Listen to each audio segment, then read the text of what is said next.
Hello, welcome to part 6 of my playthrough series of Thief. This is chapter 6, A Man Apart. So right away, the first tip I have to give is you saw me quickly swoop past the first guard. If you do it fast enough, he won't spot you, and it's a quick way to save a couple of seconds instead of waiting for him to patrol by. So for here, you saw me wait at the bottom of the staircase for a little bit. I wait until I see the guard pass by, and then I continue swooping. Otherwise, if you swoop too soon, he'll spot you, and he'll be suspicious, and you have to wait a little bit longer. So what I just did previously was I swooped up the stairs a little bit.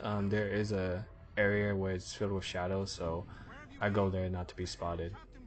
Right here, I actually wait a little bit for the guard to go up the stairs before I hop down. If you decide to hop down a little sooner, there's a chance that the two guards talking on top of the stairs will spot you. So that's why I wait a little bit. So here, we're in the Baron's house, and the method I like to take is to go, I think it's the second floor, and just go across from there straight to the Baron's room. So for here, watch out for the traps on the ground. If you have the wire cutter, you can just disable them, but for my playthrough, I only buy the wrench. You won't be needing the wire cutter for the route I take for each chapter. So this is what I was talking about earlier. I just go through this, I guess this is the library. But here, I pause here because sometimes, I'm not sure what triggers it, there is a guard that walks down the stairs. In this case, he doesn't walk down, but if he does walk down, I have to wait till he reaches the first floor before I continue. So I was a little bit lucky here that he wasn't patrolling the area. Now there's two birds I had to pass by. There's the one you just saw right there on the table, and then there was one near the stairs at the bottom floor. Just because there's birds, that's why I don't swoop until much later after the second bird is out of my line of sight. But once you lockpick this door, it's pretty much you're safe to sprint towards the Baron's room. There won't be any guards in this area. Using the method I showed you, I think that's one of the quickest ways to get to the Baron's room. I think an alternative route you can take is going through the sewers. In order to do that, you have to go turn off the waterfall. If you remember earlier, when there was two guards talking to each other and running away, there's a door nearby that you can enter, and then there's a lever to turn off the water. And then you have to go back to the first area where you start at, and then there's a new entrance for the sewers. And that's actually considered a secret area. I think that way, I haven't really tested it out, but I think it's pretty much the equivalent time, I would think. But I think that way would be safer, just because you don't have to worry about as much guards as you have to worry about with the way I take in this video. So over here, just a small quick tip is you can just drop down earlier right there, and that'll save like maybe half a second. So we talked to Baron with that cutscene I skipped, and now we're on to the next part of this chapter, which is escaping the Baron's house and going to his secret lab. For this part, you have to worry about new patrols that are always on the, I guess, the second highest alert. It'll be the two red circles above their alert status, which you see right now with this card. So for here, just follow this guard. He did that brief pause, so you be on the lookout for that. Another guard pops up here, and you still want to keep following them, But here you want to pause a little bit. The guard on the right, he'll actually look to the left, so if you go too soon, he'll actually spot you. So for here, I move up a little bit just to trigger the event of that guard passing by, and then I roll back to the corner. So if you hug that corner right there, the guards won't spot you when they walk by. So for here, you have to be relatively quick. Just swoop as much as you can and then hop down this area. If you do it too late or not soon enough, the guard on the right, before you jump down to this area, he'll actually spot you and then you'll have to start over. So over here, if you swoop fast enough, you'll get to this lab without being spotted by the two guards that enter the area. For here, once you're in the lab, you're safe until you finish the little puzzle. And once you finish that puzzle and get the stone piece, you'll go into the last third of the chapter, which is the most annoying part, which is running around burning buildings and trying to escape. So for here, the puzzle is there's two valves you have to control, and you have to. What the goal of this puzzle is you're trying to break down this glass barrier to get access to the stone. So the only tip I have to give is for each valve, they control two different things.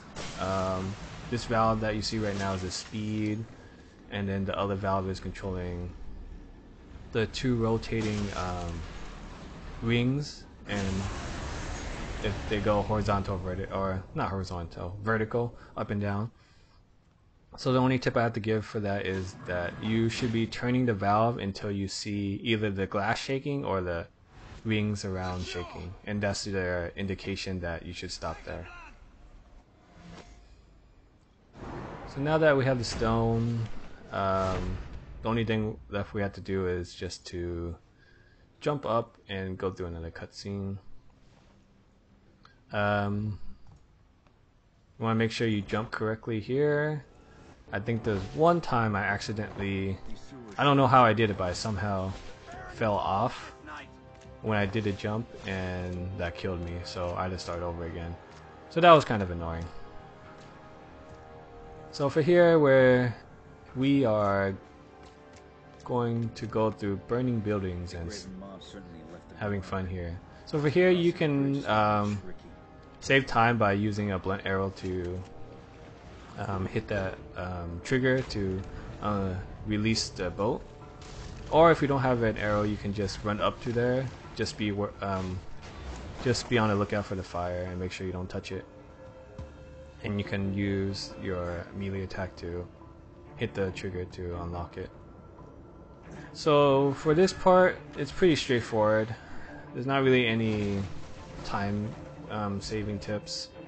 The only thing you do have to worry about is if you're picking up loot. Like in that last room, I skipped a drawer and a locked chest. You have to do it fairly quickly because there is a fire coming down, and if you don't do it fast enough, you'll get hit by the fire. So for here, you want to pause before going because that explosion you just saw right there will hurt you, and the debris falling down will actually hurt you too if you're too close to it. So for here, there is a time limit here. If you stay in that room too long, you'll get hurt by the smoke.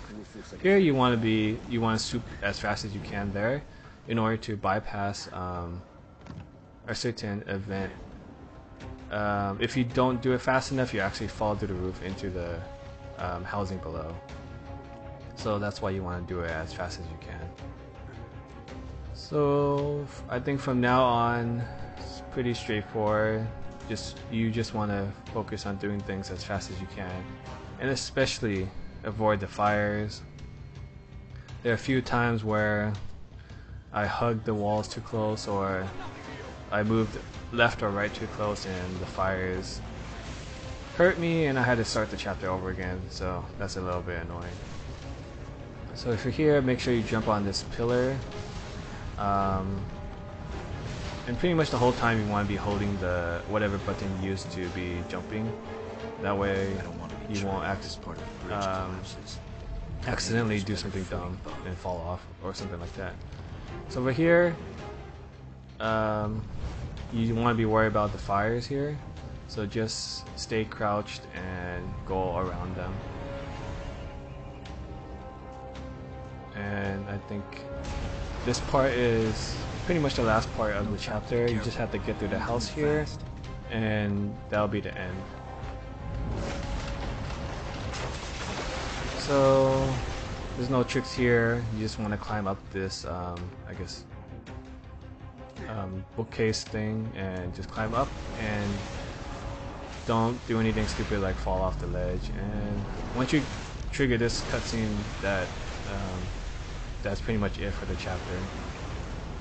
After this cutscene ends, you'll get the chapter over screen.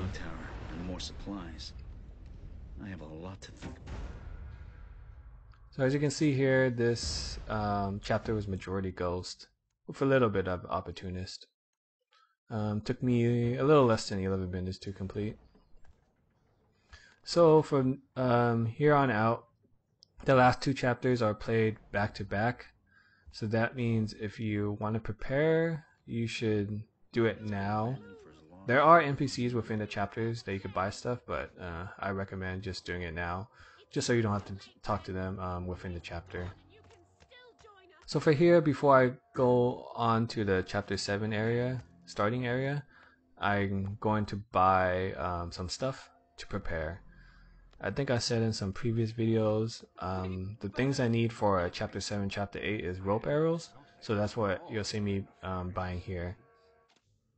I think minimum I need 3 rope arrows with the route I take, so since I have enough money, I'll be getting 4 of them.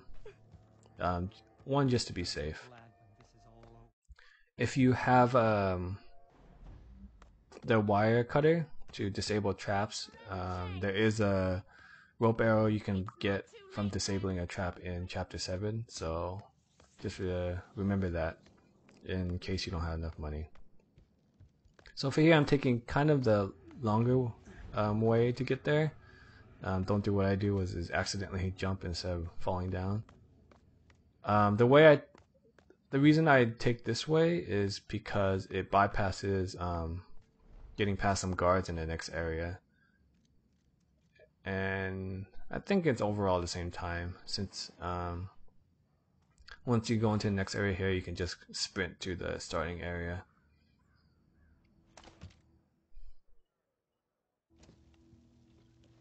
So once we get through this window, it's a straight shot to the next chapter.